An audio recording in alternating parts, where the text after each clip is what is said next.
Caste feeling అన్న దాని మీద అసలు ఫుల్ యాంటీ అని విన్నాను. అసలు ఏంటి దాని మీద మీ ఒపీనియన్? అంటే అంటే మన బేసిక్గా ఇండియన్ కల్చర్ ఒక 50-60 ఏళ్ళు వెనకబడి ఉంది.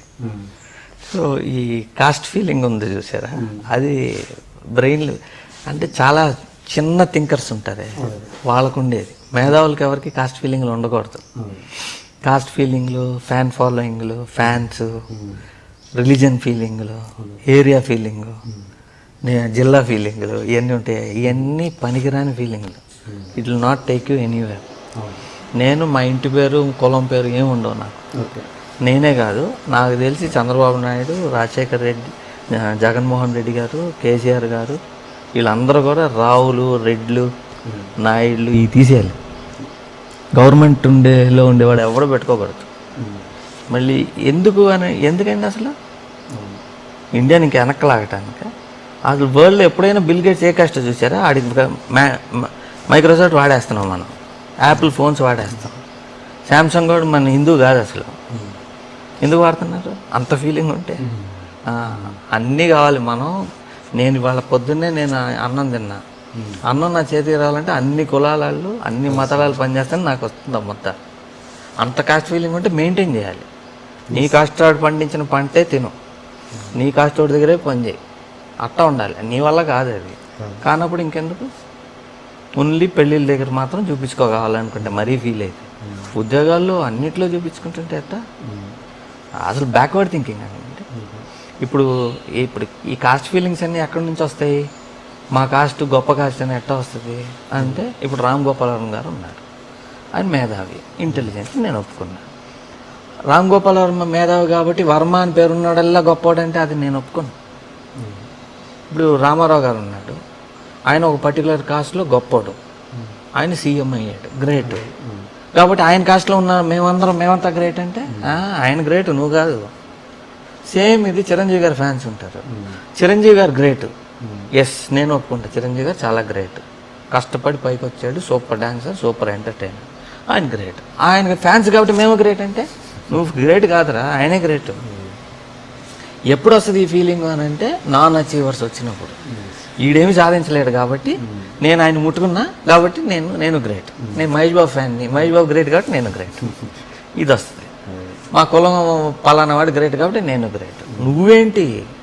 నువ్వు సాధించడానికి ఏమీ లేనప్పుడే నువ్వు పలానా హీరో వెనక ఫ్యాన్ అవుతావు, ఒక కులాన్ని పట్టుకుని వేలాడుతావు, ఒక రాజకీయ నాయకుని పట్టుకుని వేలాడుతావు. అందరూ మీడియాకర్, సబ్స్టాండర్డ్ జీవులు అనమాట, మనుషులు కాదు వాళ్ళు. ఫీలింగ్ ఉండేవాళ్ళు. మా అబ్బాయి ఉన్నాడు, మా అబ్బాయిని మీరు అడగండి ఏం కాస్టో తెలియదు అది. మీ ఈ కుటుంబం ఎంత? ఇప్పటి మీరు చైల్డ్హుడ్లో సిస్టర్ అనాథాశ్రమంలో చేశారు. నాకు ఒక అక్క, ఒక చెల్లి అండి. చెల్లి. అక్క మా ఊర్లో ఉంటుంది, చెన్నై. అప్పటి నుంచి మీరు కాంటాక్ట్ ఉన్నారా? అనాథాశ్రమంలో వేసినప్పటి నుంచి వెళ్ళి చూసేవాడిని. ఇప్పుడు ఇక్కడే ఉంటుంది. ఎందుకు వేయాల్సిన పరిస్థితి ఏంటి అంటే, మా ఫాదర్ పోయినాక మా ఫ్యామిలీని ముగ్గురు చుట్టాలు పంచుకున్నారు. మా అక్క మా అత్తయ్య గారి ఇంట్లో ఉండేది, నేను మా ఒక బాబాయ్ గారి ఇంట్లో, మా చెల్లి ఇంకో బాబాయ్ గారి ఇంట్లో. ఆయన దగ్గర డబ్బులు లేక మెయింటైన్ చేయలేకపోతే తీసుకెళ్ళి స్త్రీ సేవా మందిర్ అని ఒకటి ఉంది, అక్కడ జాయిన్ చేశారు. అక్కడికి వెళ్ళి కలిసేవాడిని. మీరు లైఫ్లో ఎప్పుడన్నా విపరీతంగా ఏడ్చిన సందర్భం ఉందా? అప్పుడు నేను రోడ్ల మీద ఉండేటప్పుడు. ఎప్పుడు? చెన్నైలో ఉన్నప్పుడు గాంధీ అనే సినిమా రిలీజ్ అయింది. అది చూశాను, సెకండ్ షో అయిపోయింది. అలా నడుచుకుంటూ వచ్చా మౌంట్ రోడ్ నుంచి.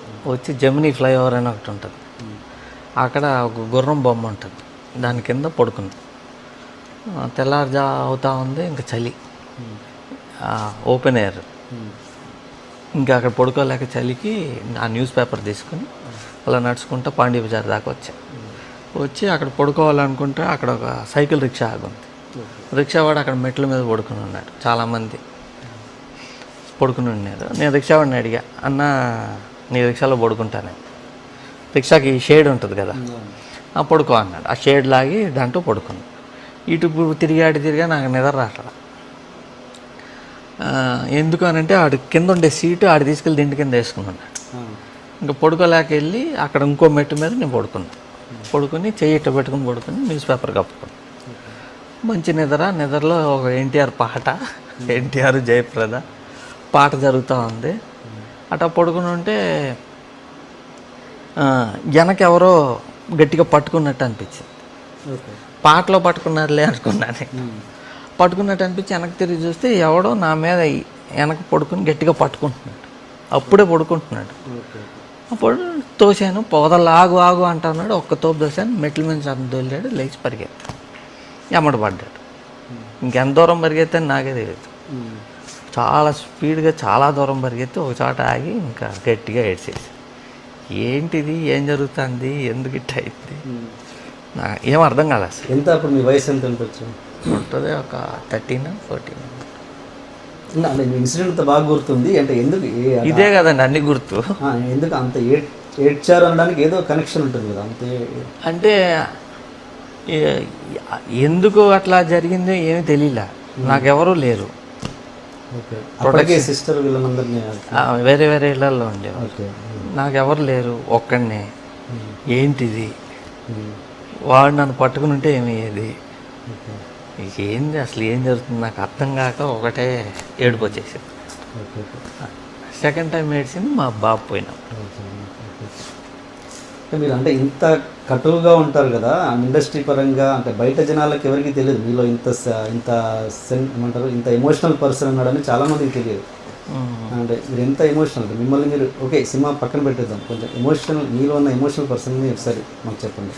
అంటే ఎంత సెన్సిటివ్ మీరు, ఇదే కాదు నాలో ఇది కూడా ఉందని చెప్పడానికి మీరు. సెన్సిటివ్ అంటే నేను డబ్బులు లెక్క చేయను. ఏమన్నా ప్రాబ్లంలో ఉన్నారు అని అంటే చేస్తా, సిన్సియర్ అనిపిస్తే చేస్తా. ఓకే. అంటే ఎలా చెప్పను అసలు, నా గురించి నేను గ్రేట్ అని చెప్పుకోవాలి. గ్రేట్ అని చెప్పక్కర్లేదు, మీలో ఉన్న సెన్సిటివ్ పర్సన్ చెప్పండి. అందరు చాలామంది తేజ అంటే కఠినం అంతే, ఇది తప్పించి ఎవరికి లోతుల్లోకి ఎవరికి తెలియదు. అంటే కఠినంగా ఉంటేనే కరెక్ట్ అండి, లేదంటే నేను జీవితంలో తిన్న ఎదురు దెబ్బల వల్ల మీరు అలా అట్లా కాదు. ఇప్పుడు యాజ్ ఇట్ ఈస్గా హార్డ్ అయిపోయింది నేను డైరెక్టర్ అయినాక. ఓకే. అయిపోయినాక డైరెక్టర్ అయినాక జయం వాటి తర్వాత బాగా హార్డ్ అయిపోయాను, హార్డ్గా ఇస్తున్నా బయటికి. ఓకే. ఎందుకు అని అంటే చాలామంది యాక్టర్లు అయిపోదాం అనుకుంటారు, వచ్చి మామూలుగా ఉండదు, డే నైట్ టార్చర్ నాకు. సో ఈడు కొడతాడు, బాగా పబ్లిసిటీ చేయించా, కొడతాడు, తిడతాడు, వీడు చాలా హెడ్ వెయిట్, ఓకే, మంచోడు కాదు, వాంటెడ్లు చేయించాడు. నాకు అది వద్దు అసలు. ఇప్పటిదాకా కలిసిన వాళ్ళు చాలు, నాకు కొత్త వాళ్ళని కలవాలని లేదు నాకు లైఫ్లో. కలిసిన వాళ్ళు చాలు. కొత్త వాళ్ళు వచ్చి నాకు రాత్రి పగల నిద్ర లేనియకుండా మా గోడలు దూకొచ్చేసి, ఓ మాకైతే ఓ నువ్వు సుధాకర్ రెడ్డి కొడుకు నితిన్కి అయితే ఇస్తావు, నాకు నచ్చినోడికి ఇస్తున్నా కదా. ఓ అంటే కొత్త వాళ్ళకి బ్యాక్గ్రౌండ్ లేని వాళ్ళకి ఎవరా ఆ ఊరిని అబద్ధాలా, ఇవన్నీ ఎందుకు, నేను ఎందుకు ఆన్సర్ ఇవ్వాలి? బ్యాక్గ్రౌండ్ లేని వాళ్ళకి ఇస్తారు, సపోర్ట్ చేస్తావు అనుకుంటే నువ్వేమో మళ్ళీ ఫిలిం ఫ్యామిలీస్ వాళ్ళకే ఇస్తున్నావు. నాకు నచ్చినోడికి ఇస్తా, నాకు కుదిరినోడికి ఇస్తా, నా ఇష్టం అది. సో నన్ను ఎక్కువ క్వశ్చనింగ్ చేయటం మొదలెట్టేటప్పటికి నాకు చిరాకు వచ్చి, సో మీకు మీరుగా మారారు. అట్లా చేసేస్తుంది వరల్డ్. ఉదయ్ కిరణ్ అంటే మీరు, ఆయన కూడా ఆయన ఏంటి మీరు పెట్టిన మొక్క ఆయన. సో ఆయన చనిపోయినప్పుడు వెళ్ళారా మీరు? వెళ్ళారు. అంటే అలాంటి నటుల గురించి, అంటే అలాంటి సెన్సిటివ్గా ఉన్న నటుల గురించి అలా చిన్న మీ సందేశం ఏంటి? అంటే అట్లా సూసైడ్ చేసుకోవటం సెన్సిటివ్ కాదండి నా లెక్కలో. ఓకే. వాళ్ళు నిజంగా సెన్సిటివ్ అయితే బాగా ఆలోచించాలి కదా. Sensible or sensitive people will think. ఆలోచన లేని వాళ్ళు, మూర్ఖంగా ఉండేవాళ్ళే అలా చేస్తారు. అది ఇడియాటిక్ అసలు. సూసైడ్ చేశాడు, చేసుకున్నాడు, ఏం సాధించాడు? ఏమైనా సాధించాడా? ఏమీ లేదు. చూసిన వాళ్ళు, అక్కడికి వచ్చిన వాళ్ళందరూ కొంతమందిని తిట్టారు, కొంతమందిని పొగిడారు తప్ప వాట్ డిడ్ యు అచీవ్? ఒకటే, సూసైడ్ చేసుకోవటం వల్ల ఏమీ సాధించలేదు, ఎవరు సాధించలేదు. అంటే ఇలా ఎందుకు జరుగుతాయి అంటే ఒక పీక్ చూశాక డౌన్ఫాల్ అవ్వడమే, ఇంకా ఎంతకుమించి వేరే రీజన్ ఏమి ఉండదు. దానివల్ల కాదండి, అంతను డౌన్ఫాల్ అలవాటైపోయి ఉండాలి కదా, అది కాదు, ఇంకేదో జరిగింది. చాలామంది చిరంజీవి గారి వల్ల అయింది అది ఇది బ్లేమింగ్ చేశారు, కానీ I don't think that is the reason. అది అది ఎప్పుడో జరిగింది, ఇప్పుడు దానికి ఇలా కనెక్ట్ చేస్తారు. వీళ్ళు కనెక్ట్ చేసుకున్నారు పబ్లిక్. కానీ అలా నేను ఉదయ్ నాకు తెలిసినోడుగా నాకు తెలిసింది ఏంటంటే ఐ డోంట్ థింక్ ఆయన్ని బ్లేమ్ చేయడం కరెక్ట్ కాదు. కరెక్ట్. నాకు ఈ డౌట్ ఎప్పటి నుంచో తెలుసుకోవాలని మీ నుంచి. చిత్రం సినిమా అప్పుడు మీరు వాళ్ళిద్దరి మధ్యలో ఇంటిమసీ పెరగడానికి ఉదయ్ కిరణ్ని రీమా సేన్ని మరీ దగ్గరుండి రూమ్లోకి పంపించేసి తలుపు పెట్టారు. వాళ్ళు పెట్టేవారు వాళ్ళ మధ్య ఇంటిమసీ పెరగడానికి అనేది అప్పట్లో ఒక రూమర్. అది నిజమేనా? లేదు అబద్ధం. కరెక్ట్ చెప్పండి. లేదు నేను అబద్ధమని చెప్తా, అవునంటే అవునంటా కదా. ఇప్పుడు ఉదయ్ కిరణ్ కూడా లేడు కాదంట, చేయలే అట్లాంటిది. నేను అంత చీప్ కాదు, నేనేం చేసినా రాయల్గా చేస్తా. Okay okay. ఇది ఇంకొకటి, చిత్రం సినిమా తర్వాత మీకు ఉషా కిరణ్ మూవీస్లో మీ రమణ గారు, మీ ఫ్రెండ్ రమణ గారిని ఈ సినిమా ఇప్పించారు మీరు, శుభవేళ అనే సినిమా. దానికి ఆ సినిమా చేసిన తర్వాత మీరు కెమెరామెన్గా చేశారు, దానికి కెమెరామెన్ చేశారు. ఆ సినిమా అయిపోయిన తర్వాత దాంట్లో ఏదో ఎక్స్పోజింగ్ సాంగ్ ఉందని చెప్పేసి రామోజీరావు గారు వద్దన్నారు. వద్దని కట్ చేయించిన తర్వాత మీరు వెళ్ళి మళ్ళీ ఆ సాంగ్ని యాడ్ చేయమని చెప్పేసి మీరు యాడ్ చేయించారని, అప్పుడు ఆయన అది దృష్టిలో పెట్టుకొని మిమ్మల్ని కోపగించారని ఇది జరిగిందని అప్పట్లో న్యూస్ కూడా వచ్చినట్టు, ఐదు పేపర్లో కూడా వచ్చినట్టు గుర్తున్నాను. అది జరగలేదంటారా? ఆ టైంలో ఛాన్స్ లేదా? నేను చాలాసార్లు కలిసే కదా తర్వాత కూడా. మరి అంత గొప్ప సక్సెస్ ఇచ్చాక, అంత చిన్న బడ్జెట్లో అంత గొప్ప సక్సెస్ ఇచ్చడం అనేది మామూలు విషయం కాదు. ఇచ్చాక కూడా మళ్ళీ ఉషా కిరణ్లో మీకు సినిమా ఎందుకు లేదు? నేనే కాదండి, దాంతో నువ్వే కావాలి తీసిన విజయభాస్కర్ గారు జైలు. వాళ్ళది ఓకే, వాళ్ళది వేరు, మీది వేరు. మీదంటే మరీ చిన్న. ఆనందం అని తీశాడు సినిమా. ఇట్లా అవన్నీ పెద్ద సినిమాలు అయిపోయాయి, మీతో కంపేర్ చేసుకుంటే పెద్ద సినిమాలు అవి. లేదండి చిన్నయ్యే, తర్వాత చాలా తీశారు. మరి 18 లక్షల మీరు పెట్టింది? 40 40 లక్షలు. 40 లక్షలు అన్నది చిన్న బడ్జెట్ అప్పుడు. అంతే తప్పించి మీ మధ్యలో ఏం జరగలేదు. సాంగ్ కట్ చేయడం అన్నది అసలు రూమర్ లేదు. సెన్సార్ ప్రాబ్లం అయితే వచ్చింది, కానీ దానికి నాకు సంబంధం లేదు అసలు.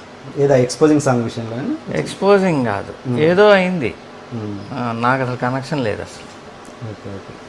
అది నువ్వు డైరెక్టర్ ఒక అతను, ప్రొడ్యూసర్ వాళ్ళు, నేను ఎవరిని బయట ఉండి వెళ్ళి చేయడానికి. మీకేంటి రమణ మీద అంత పాజిటివ్ ఇది అంటే అతను సినిమా ఇప్పించారు?